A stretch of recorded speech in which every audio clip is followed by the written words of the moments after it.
Good morning, winners.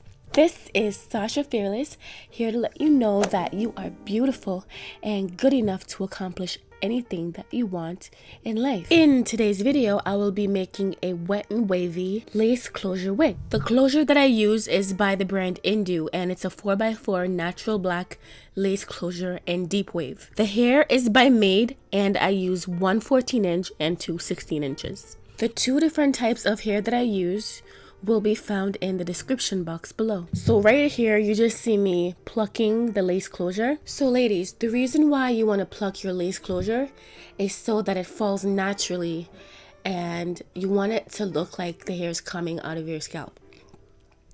The way closures are naturally made today, they make them so they look very like wiggish, and the hairs on the closure are very dense, especially around the hairline. It is very important that you customize, that you pluck your hairline so it looks more natural. So when you walk out your house, nobody can tell that you're wearing a wig or a weave. If you'd like a video that focuses fully on how to pluck a lace closure, please let me know in the description box, because I like to give you guys content that you ask for. And you know what? I know some of you out there are probably watching this video thinking, I can't do hair to save my life.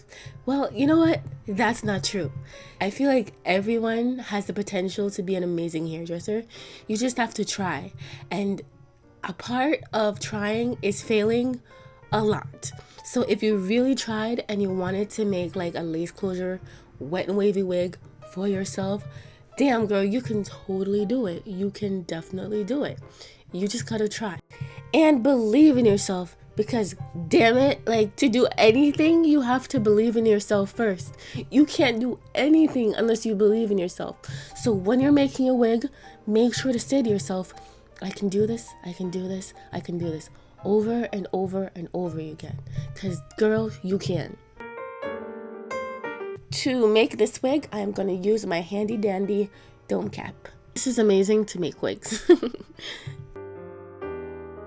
After plucking the lace closure, take some very hot water, pour it in a bowl, and then take some color, like in the color dark brown or even medium brown could work, and then pour a few drops in this very hot water, and then put your lace closure in this mixture.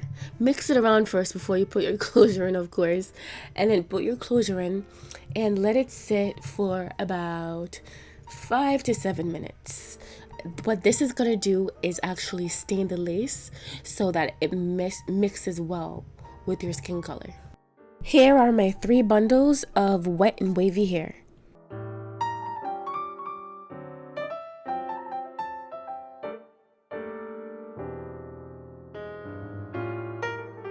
Ladies and gentlemen, boys and girls, I am starting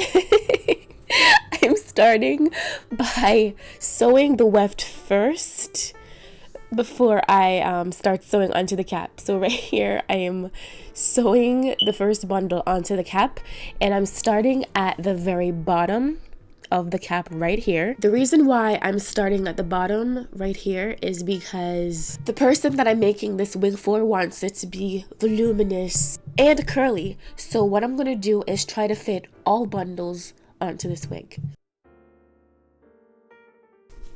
Does this ever happen to you when you're sewing your wig and some of the hair in the weft gets caught up and it's really annoying? If it has, just comment down below and let me know about your experience, because this happens to me quite a lot.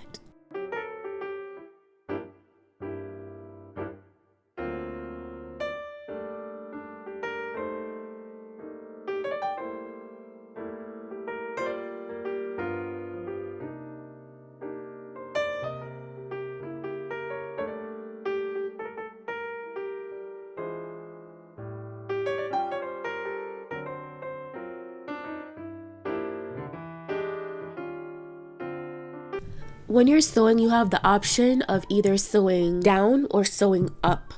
I tried sewing down in the past and it's okay, but I'm more comfortable with sewing upwards because I feel like I have more control when I sew that way. But for you, in your case, if you feel like you have more control when you're sewing down, you can do that instead.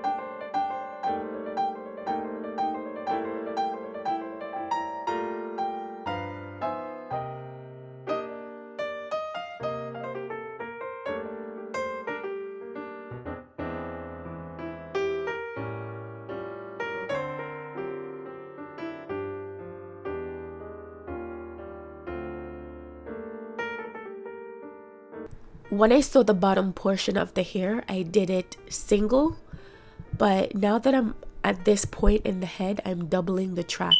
And what I mean by that is I'm folding the track over and I'm sewing it just like that. I find that this gives the hair a lot of fullness, and that's exactly what my client is going for, is fullness.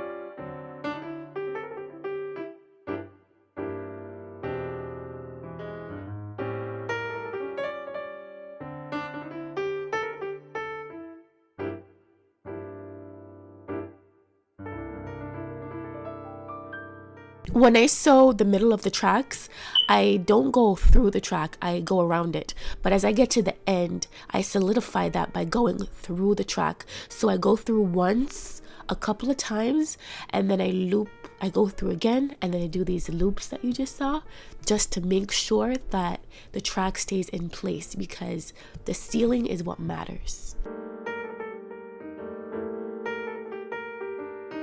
So right here, I'm just going to sew the closure down, and before sewing the closure down, I like to move it a little over the edge of the cap like this, like I leave a little piece over the edge of the cap. This just gives you more room to work with. And now I'm sewing the closure down. And when I do it, I sew it very close together. So when you're sewing your closure down, sew it very close together so that this baby stays on tight and it goes absolutely nowhere. Also, a cool strategy is to sew down one side of the closure, front to back, and then don't sew the back quite yet. After you do this, front to back, then you move on to the next side and sew front to back again. And the reason why you want to do this is to make sure that it doesn't shift and that the hair stays in place. So right there, you just saw me cut it.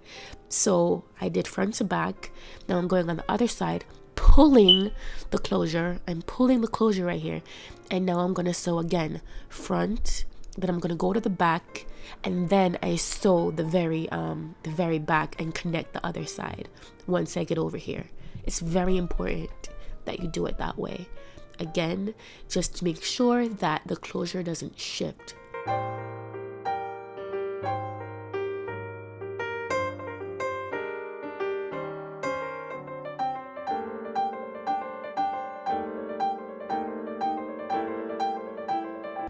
This is the part where I'm going to connect the right side to the left side.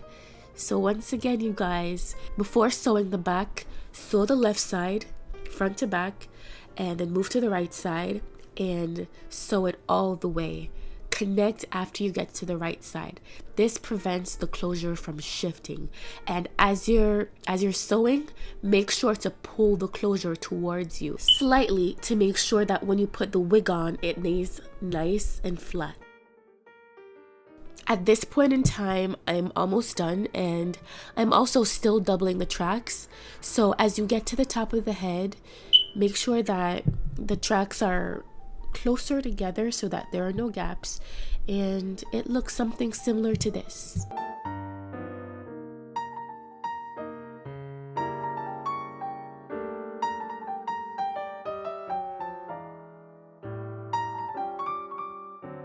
I'm pushing the needle through both the tracks just to make sure that everything that I just sewed is in place. So here I am doing the same thing again, pulling it through the track and pulling to make sure that everything is in place.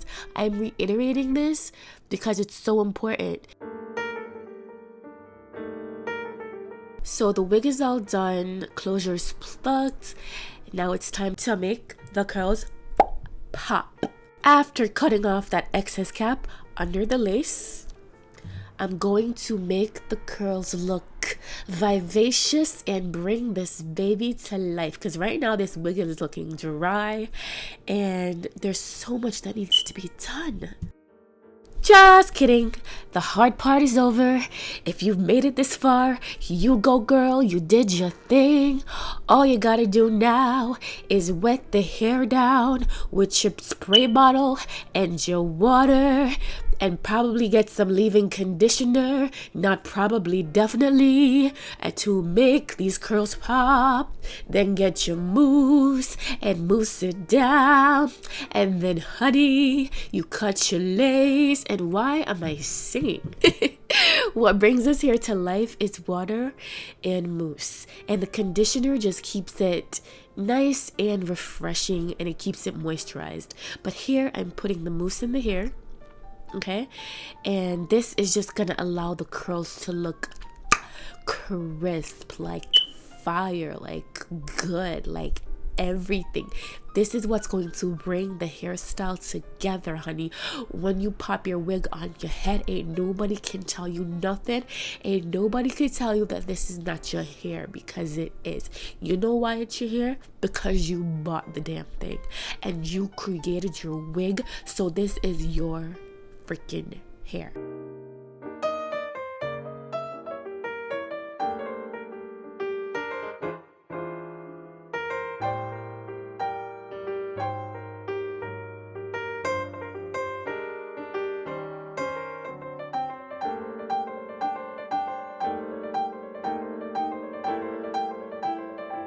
The lace will be cut on my client's head when it's put on so that it can be fully customized to her head. So I will not be cutting the lace in the video today, but you get to watch these poppin' curls.